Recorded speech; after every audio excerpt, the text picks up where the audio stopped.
चलिए आइए हम इसके सेकंड पार्ट को देख लेते हैं, जिसमें कि हम इसके जो क्वेश्चंस हैं मेंस के वो देखेंगे, प्लस जो एमसीक्यू क्वेश्चंस हैं उनको देखेंगे सेकंड पार्ट में। ठीक है, फर्स्ट पार्ट मैंने अपलोड कर लिया है, आई होप आपने देख लिया होगा। ये इस वीडियो का कैनोनाइजेशन का सेकंड पार्ट होने वाला है और मैं दोनों वीडियो को भी साथ में कंबाइन करके मास्टर वीडियो की तरह डाल दूंगी। जिन लोगों को लॉन्ग एक साथ सब कुछ चाहिए वो मास्टर वीडियो को देख लेंगे। तो आइए चलिए क्वेश्चंस को डिस्कस करते हैं। इज डन सीरियस और ironic about love being like sainthood. Question आपसे ये कह रहा है कि डन को जो है जो आपके जॉन डन है वो सेंटहुड को दर्शाने के लिए जो यहाँ पर कैनोनाइजेशन की प्रोसेस है या जो सेंटहुड है उसको दिखाने के लिए क्या वो सीरियसनेस का यूज करते हैं या फिर व्यंग का यूज कर रहे हैं, वो किस चीज के लिए ज्यादा जो है वो गंभीर है। ठीक है, आइए देखते हैं आंसर इसका। John Donne uses both seriousness and irony in presenting love as sainthood. तो आंसर आपका क्या मिलता है कि जो जॉन डन है वो सीरियस हैं और साथ ही साथ आयरॉनिक भी हैं। सीरियस कैसे हैं? क्योंकि उन्होंने अपने प्रेम के बारे में बताया था कि उनका प्रेम कितना ज्यादा प्योर है, कितना बियॉन्ड फिजिकल लव है। तो ये चीज वो अपने प्रेम को लेकर बहुत ही ज्यादा सीरियस हैं और साथ ही साथ उन्होंने आयरनी भी की है, बहुत सारे क्वेश्चंस भी उठाए हैं और बहुत सारा आयरनी के टोन में लोगों को बोला भी है कि please stop and let me love, मुझे प्यार करने दीजिए और आप लोग बोलिए मत। तो यहाँ पर इन्होंने किसका, दोनों का यूज किया है, आयरनी का भी और सीरियसनेस का भी, तो दोनों का यूज किया है। नेक्स्ट देखिए, on vulnerable he playfully exaggerates the idea of romantic love being worthy of canonization using religious language like hymns, hermits and legends। आगे वो कह रहे हैं कि जो एक और तो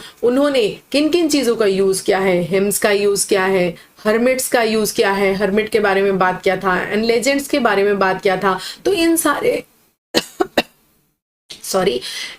रिलीजियस वर्ड्स का यूज करते हुए वो क्या कर रहे हैं, प्रेम को कैनोनाइज करने की बात कर रहे हैं, प्रेम को जिसे बोलते हैं कि संत की तरह घोषित करने के लिए बात कर रहे हैं। तो कैनोनाइजेशन के योग्य बताते हुए उन्होंने क्या किया है, एक व्यंग्यपूर्ण मतलब कि आयरॉनिक जो है वो उन्होंने यहाँ देखिए लिखा हुआ है ना कि उन्होंने क्या किया है, playfully exaggerate the idea of romantic love for being worthy of canonization. यानी उन्होंने क्या किया है, उन्होंने व्यंग्यपूर्ण अतिशयोक्ति किया है प्रेम को क्या करने के लिए, कैनोनाइज करने के लिए। तो इस तरह से उन्होंने इन वर्ड्स को यूज करके जो है, इन धार्मिक वर्ड्स का यूज करके उन्होंने एक व्यंग्यपूर्ण अतिशयोक्ति की है, बताया है कि जो प्रेम है वो कैनोनाइजेशन के योग्य है।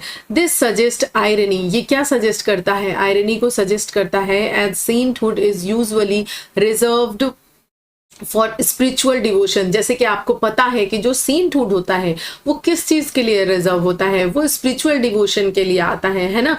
वो जो है जिसे बोलते हैं कि ये सब किन चीजों की बातें हैं, ये सब आत्मिक भक्ति की बातें हैं, ना कि सांसारिक, नॉट अर्थली लव। ये जो सांसारिक लव होता है इसके लिए कैनोनाइजेशन शब्दों का प्रयोग हम नहीं कर सकते या हम कैनोनाइज नहीं हो सकते हैं। ठीक, आगे देखिए,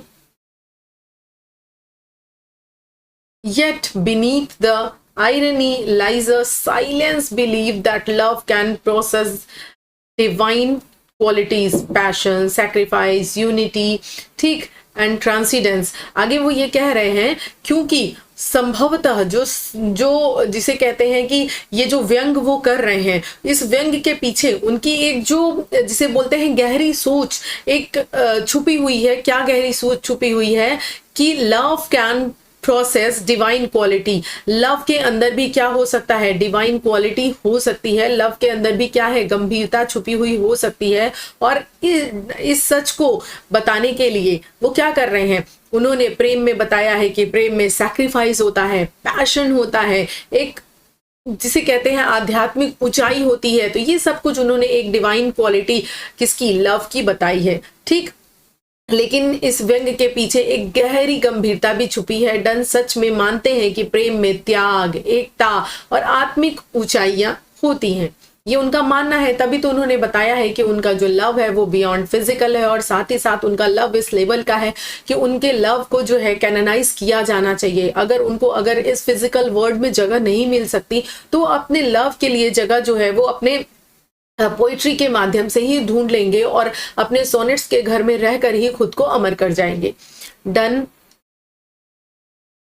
elevates the lovers relationship as something holy beyond mere physical attraction. Done जो है वो क्या करते हैं, वो प्रेम को केवल शारीरिक आकर्षण से ऊपर मानते हैं। ठीक, उसको क्या बोलते हैं कि ये एकदम प्योर है। कैसा है? प्योर लव है। ठीक, ये बोलते हैं, डन का ये मानना है कि डन कहते हैं कि लव का मीन्स सिर्फ फिजिकल बॉन्डिंग नहीं है। ठीक, फिजिकल इंटीमेसी नहीं है। लव का मानना ये है कि जो प्यार होता है, जो रियल में लव होता है, वो कैसा होता है? होली होता है एंड बियॉन्ड फिजिकल अट्रैक्शन, वो फिजिकल अट्रैक्शन से परे होता है। By blending sacred and profane imagery he blurs the boundaries between two. वो क्या करते हैं, आगे देखिए, while he uses irony to challenge traditional religious values, he is also serious in portraying love as powerful spiritual forces worthy of eternal reconciliation, akin to sainthood in its depth and purity. अब वो कह रहे हैं कि धार्मिक और सांसारिक छवि का जो मिश्रण है, जो उन्होंने यूज करने की कोशिश की है, किसकी? जो ट्रेडिशनल वैल्यूज हैं, ट्रेडिशनल एंड जो रिलीजियस वैल्यूज हैं, इनका जो उन्होंने मिक्सचर बनाने की कोशिश की है, एक तो दोनों की तरह से प्रेजेंट करने की कोशिश की है, क्योंकि जो लव है वो एक फिजिकल चीज है। ठीक, फिजिकल वर्ल्ड की बात है। और अगर बात करें जैसे सेंटहुड की, तो ये कैसी? एक रिलीजियस चीज है। ये सब चीजें धर्म में होती हैं, संत वगैरह बनना। तो उन्होंने क्या किया है, इन दोनों को क्या किया है, मिक्स किया है, इन दोनों का मिश्रण जो है वो किया है। और वो ये कहना चाहते हैं कि प्रेम में भी जो कैनोनाइजेशन है वो उतना ही गहरा और सम्माननीय हो सकता है। ठीक, sainthood in love it's depth and purity. तो उन्होंने इस पूरे मतलब ये जो आपका क्वेश्चन है, इसमें यही बताने का प्रयास किया गया है कि जो आपके जॉन डन है, आपसे क्वेश्चन पूछा जा रहा है कि वो सेंटहुड को लेकर क्या आयरॉनिक है या फिर सीरियस है या कैसे है वो। ठीक है, क्या कर रहे हैं वो, क्या सिर्फ व्यंग बोल रहे हैं या फिर गंभीरता दिखा रहे हैं। तो देखिए, उन्होंने दोनों चीजों का मिश्रण किया है, क्योंकि उन्होंने आयरनी भी की है, तो लोगों से क्वेश्चंस पूछे हैं, लोगों को मना किया है कि आप मेरे बीच में मत पड़िए, लेकिन साथ ही साथ यहाँ पर उन्होंने प्रेम की गंभीरता को भी दिखाया है। उन्होंने बताया है कि जो लव होता है ये फिजिकल थिंग से, फिजिकल अट्रैक्शन से बियॉन्ड होता है, उससे ऊपर होता है। लव में क्या क्या चीजें होती हैं? लव में पैशन होता है, सेक्रीफाइस होता है, यूनिटी होता है, ट्रांसीडेंस होता है। लव में ये सारी चीजें पाई जाती हैं। तो इसीलिए हमारा जो लव है वो कैनोनाइज करने के योग्य है। तो आई होप आपको क्लियर होगा कि ये जो आपकी पोम है, इसमें आपको आयरनी और सीरियसनेस दोनों का तड़का मिलता है। नेक्स्ट क्वेश्चन देखिए। नेक्स्ट क्वेश्चन है, how does the pome challenge social norms. जो भी सोशल नॉर्म्स हैं, जो आपके समाज में बंदिशें बनी हुई हैं लव को लेकर, ठीक है, उसको ये किस तरह से क्या करता है, चैलेंजेस करता है। कैसे करता है? आगे देखिए, the canonization challenges several social norms of Donne's time, especially those surrounding love, religion and social duty. तो जो इनका लव है, ठीक, इसमें आपसे पूछा जा रहा है कि ये जो जॉन डन है, ये किस तरह से जो भी सोशल वैल्यूज, सामाजिक मान्यताएं बनी हुई हैं, उसको किस तरह से चुनौती देता है। तो इनकी जो पोयम है वो, क्योंकि जब हमारे टाइम में लव को लेकर, अभी आप सोचिए कि किस तरह की लोगों की थिंकिंग होती है। अगर अभी आपके ही मोहल्ले में कोई एक लड़का या लड़की हो जो लव में है और उसके बारे में पूरे मोहल्ले को पता है, तो देखिए कैसी कैसी उसके बारे में बातें होती हैं। तो हमारा क्या जो एक जिसे बोलते हैं कि पर्सपेक्टिव है लव को देखने का, तो वही वो कह रहे हैं कि जो सोशल नॉर्म्स है कैसे जो है उसको वो चुनौती देते हैं। तो वही चीज बता रहे हैं। और खैर, हमारे लव से तो उनके लव की तुलना ही नहीं की जा सकती, क्योंकि समाज में जो लव है वो अलग है और ये जिस लव की बात कर रहे हैं वो अलग है। तो जो डन है उनकी ये जो पोएम है द कैननाइजेशन, ये जो है अपने समय में, उनके समय में जितनी भी सामाजिक मान्यताएं थी, जो भी सोशल नॉर्म्स थे लव को लेकर, ठीक है, उसको जो है या फिर धर्म को लेकर, सामाजिक कर्तव्यों से जुड़ी हुई जितनी भी चीजें, जो भी धारणाएं थी, ठीक, किस किस चीज को लेकर, लव को लेकर, रिलीजन को लेकर, और जो भी सोशल ड्यूटीज हैं, जो भी सामाजिक कर्तव्य हैं, उनको लेकर जो भी सोशल नॉर्म्स थे, उसको इन्होंने क्या किया है, एक चुनौती देने का काम किया है, चैलेंज देने का एक काम किया है। The speaker dismisses traditional concerns, जो स्पीकर हैं वो डिसमिस करते हैं किन चीज़ों को, ये जो आपका ट्रेडिशनल कंसर्न है, जैसे कि वेल्थ, पॉलिटिक्स, रेपुटेशन, ठीक, insisting that love is a valid and complete way of living। अब वो ये कह रहे हैं कि ये जो पारंपरिक चीजें हैं, जैसे कि पैसा हो गया, आपका पॉलिटिक्स हो गया, यानी राजनीति हो गई, आपका रेपुटेशन क्या है समाज में वो हो गया, तो वो इन सारी चीजों को क्या करते हैं, मना करते हैं कि ये सारी चीजें जरूरी नहीं है। इन सारी चीजों को क्या करते हैं, ये ट्रेडिशनल कंसर्न को डिसमिस करते हैं और वो कहते हैं कि जो प्रेम है ना, वो ही अपने आप में संपूर्ण और अर्थपूर्ण है एक जीवन को जीने के लिए। वो वैलिड है और कंप्लीट है वे ऑफ लिविंग के लिए, किसी और चीज की जरूरत नहीं है। जो लव है वो अपने आप में ही क्या है, पूर्ण है। He refuses to confirm to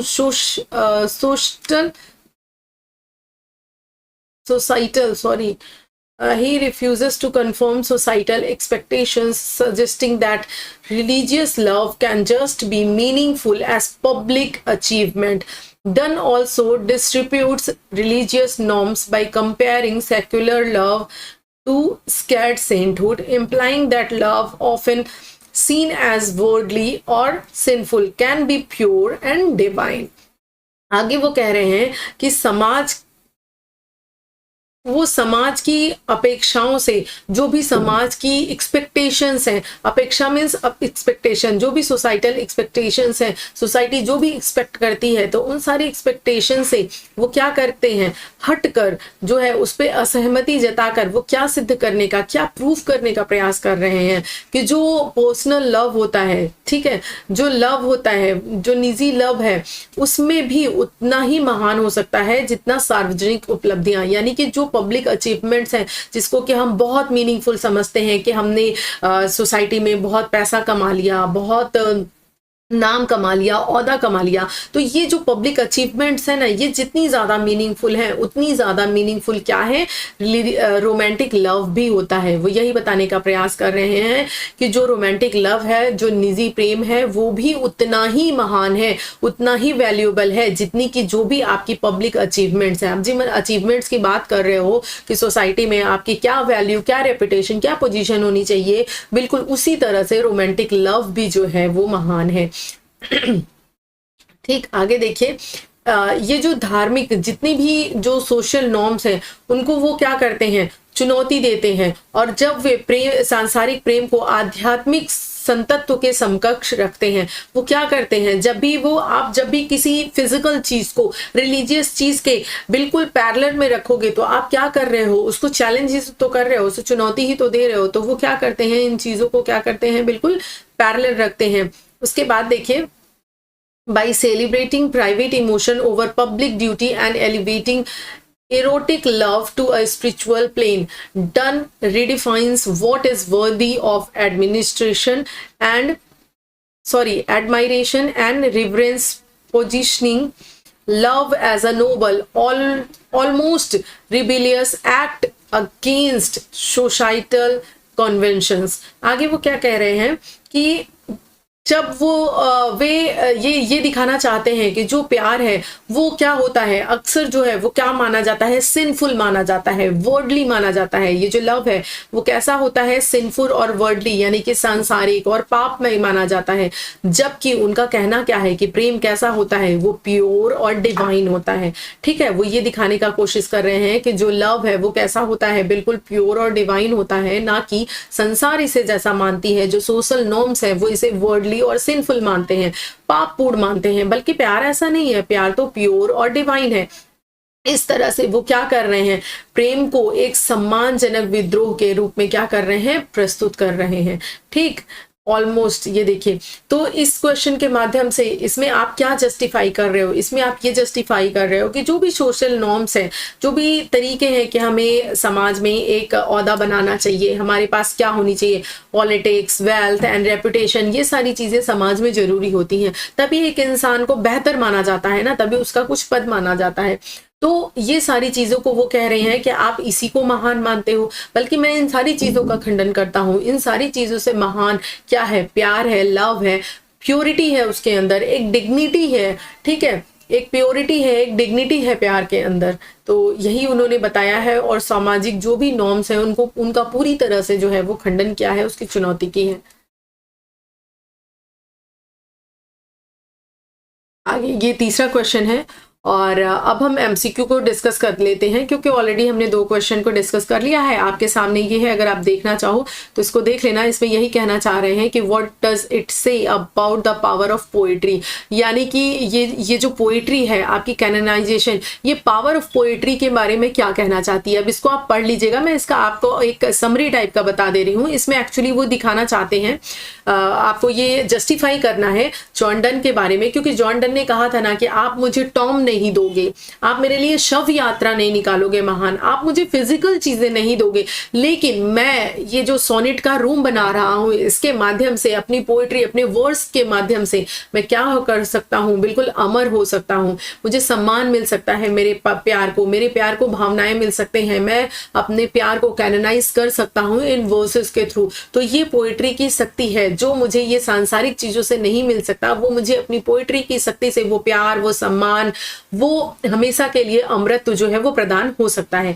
तो ये कुछ इसी पे बेस्ड आपका आंसर होगा, पढ़ लीजिएगा इसको। इसीलिए मैंने आपको हिंदी और इंग्लिश दोनों प्रोवाइड करा दिया है, ताकि आपको किसी भी तरह की कोई प्रॉब्लम ना हो। आइए क्वेश्चंस पे चलते हैं। तो क्वेश्चन है, what does canonization mean in the context of Catholic Church. अगर बात करें कैनोनाइजेशन का, तो इसका जो रेफरेंस है वो कैथोलिक चर्च से किस कॉन्टेक्स्ट में इसका मीनिंग लिया जा सकता है कैनोनाइजेशन का। तो इसका मीनिंग हो जाएगा recognization a person as a saint. Canonization मतलब मैंने आपको पहले भी बताया था कि इसका मीनिंग ये होता है कि संत की प्रक्रिया या संत बनना, ठीक, संत बनने की प्रक्रिया, संत होना, उसे कैनोनाइजेशन कहते हैं। नेक्स्ट आपका क्वेश्चन है, what is a primary theme of John Milton canonization. John Milton के कैनोनाइजेशन की प्राइमरी थीम क्या है? तो ऑब्वियसली वो लव को ही जो है बिल्कुल ऐसा बनाना चाह रहे हैं कि लव अमर हो जाए, लव में ही हमें जो सेंटहुड है वो प्राप्त हो जाए। तो क्या है उनका थीम? उनका थीम है द इमॉर्टैलिटी ऑफ लव, ठीक है, वो लव की इमॉर्टैलिटी को दिखाना चाह रहे हैं, यही मेन थीम है, प्राइमरी थीम है। In the canonization the speaker compares lovers to, वो कंपेयर किस चीज से कर रहे हैं लवर्स को? तो ऑब्वियसली वो कैंडल से कंपेयर कर रहे हैं, ठीक है, किस चीज से? फ्लाइज, यानी कि जो कीट मकोड़े थे, और कैंडल से, डव से, इन सारी चीजों से वो क्या कर रहे हैं? अपने आप को कंपेयर कर रहे हैं, ठीक। ये तो देखिए, आपको मैंने जब फिगर ऑफ स्पीच बताई थी तब बताया ही था कि इसमें पैराडॉक्स और इमेजरी है। इसमें बोला गया है, we die and rise at the same time and prove mysterious by love. ये वो वाली लाइन है जो हमने फोनिक्स के लिए पढ़ी थी, राइट, जो हमने फोनिक्स के लिए पढ़ी थी कि फोनिक्स जो है, जो उसकी मिस्ट्री है उसको हम हमारे लव से जो है वो सॉल्व किया जा सकता है, क्योंकि फोनिक्स भी अपने आप ही जलकर खत्म हो जाती है, मर जाती है, और फिर अपनी ही राख से वो पुनर्जीवित हो जाती है। तो बिल्कुल उसी तरह है, हम भी हैं, हम भी खुद में ही जीते हैं और खुद में ही मरते हैं, और इस तरह से प्यार की जो मिस्ट्री है उसको आप समझ सकते हैं। तो ये था आपका क्वेश्चन। नेक्स्ट क्वेश्चन है, what does the speaker of canonization ask of listener at the beginning of poem. ठीक है, तो क्या है इसमें? To mind their own business and let him love. तो पहली ही लाइन क्या कहती है? For God sake hold your tongue and let me love. वो पहली लाइन यह कहती है कि भैया आप अपना काम करो, अपने में ध्यान दो, अपने आप को ऊंचा उठाओ और मुझे मेरा काम करने दो, लेट मी लव, मुझे प्यार करने दो। तो इसका ऑप्शन नंबर सी सही हो जाएगा।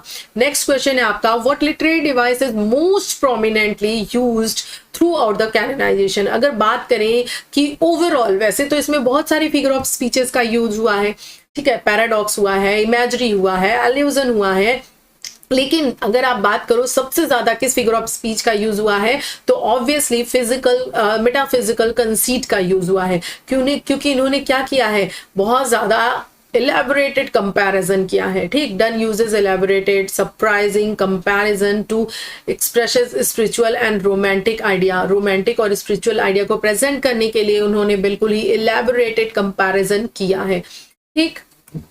और कैसे किया है वो तो मैंने आपको पोएम में समझाया ही है। नेक्स्ट देखिए, the lovers in the canonization are said to be canonized because, क्यों उनको जो है एक संत की उपाधि दी जाती है, क्यों उन्हें कैनोनाइज्ड जो है वो माना जाता है, तो आपका ऑप्शन हो जाएगा B, their love is pure worthy of sainthood, क्योंकि उनका जो लव है वो फिजिकल अट्रैक्शन से दूर है। वो बोलते हैं ना, अभी जस्ट आपने देखा था, तो इसलिए वो कहते हैं कि मेरा जो लव है वो बिल्कुल प्योर है, बिल्कुल पवित्र है, इसीलिए वो सेंटहुड के लिए वर्दी है, आप उसको सेंटहुड का दर्जा दे सकते हो।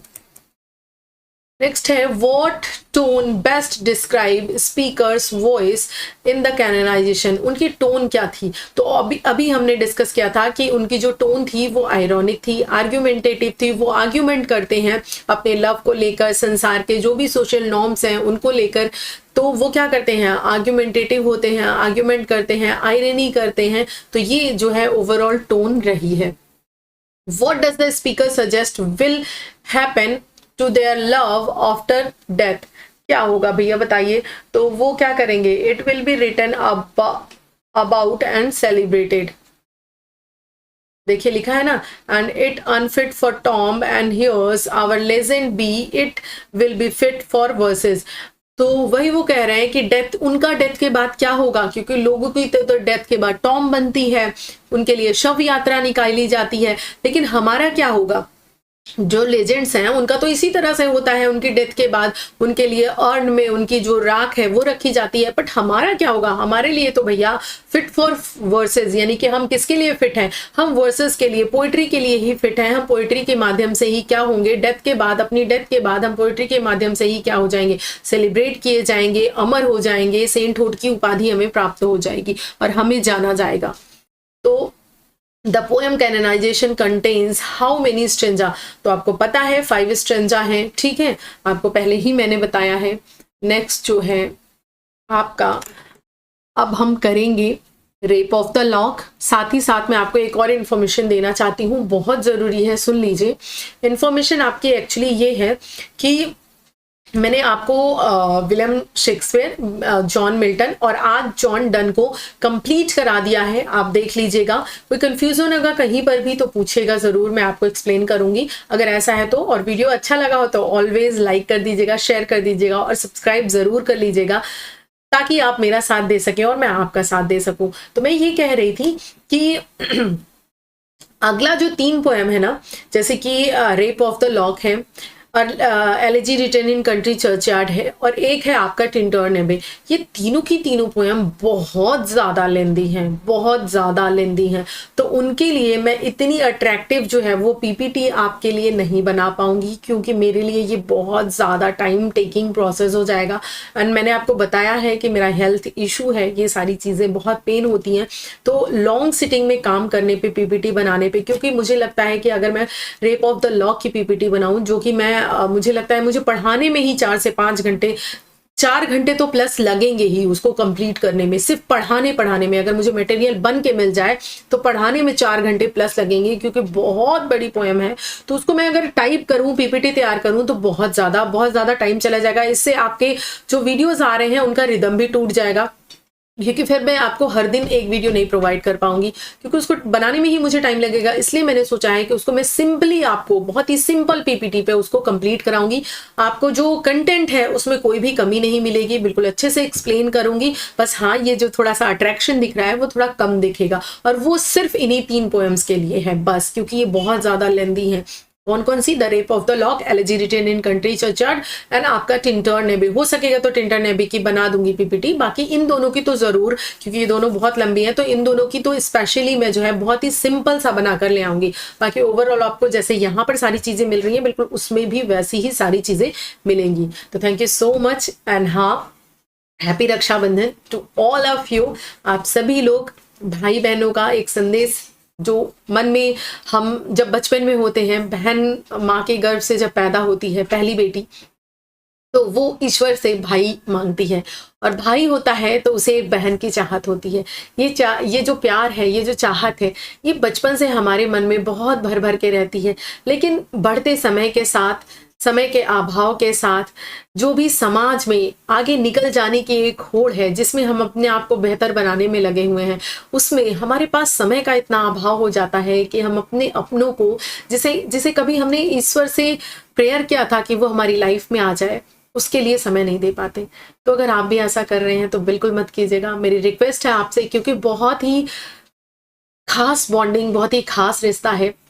अगर कोई खटास भी है तो आगे से झुक जाइए और माफी मांगकर रिश्ते को फिर से जीवंत कीजिए, क्योंकि बहुत ही खूबसूरत ये रिश्ता है। तो बहुत अच्छे से आप लोग भी प्यार से रक्षाबंधन मनाइए और सेलिब्रेट कीजिए अपने भाई बहन के साथ। जो दूर हैं वो भी एटलीस्ट फोन पे बातें करें, थोड़ी देर समय साथ में बिताएं, तो बहुत अच्छा लगता है। और बाकी रही बात, तो अगर आप ईगो लाना चाहोगे रिश्ते में, तो वो तो किसी भी रिश्ते में आ सकती है, और जहां पे ईगो ने घर कर लिया वहां पे प्यार के लिए कोई जगह नहीं होती है। तो बहुत ही प्योरली, बहुत ही डिवाइन तरीके से इस रक्षाबंधन को मनाइए। जहां भी कोई कमी है अपनी तरफ से एफर्ट डालिए, कभी भी अपने रिश्ते को बनाने के लिए अकड़ नहीं रखनी चाहिए, झुक जाना चाहिए। तो यही मैंने सीखा है और यही मैं आपको जो है बता रही हूँ। अगर आपको अच्छा लगा हो तो ज़रूर आप भी इसको अपनी लाइफ में अपना कर देखिएगा। बहुत खुशी मिलती है जब अपने मुस्कुराते हैं तो आपके चेहरों पर भी एक मुस्कान बिखेर जाते हैं। तो इसी ब्यूटीफुल से मैसेज के साथ इस वीडियो को एंड करती हूँ। Thank you so much, bye bye and take care.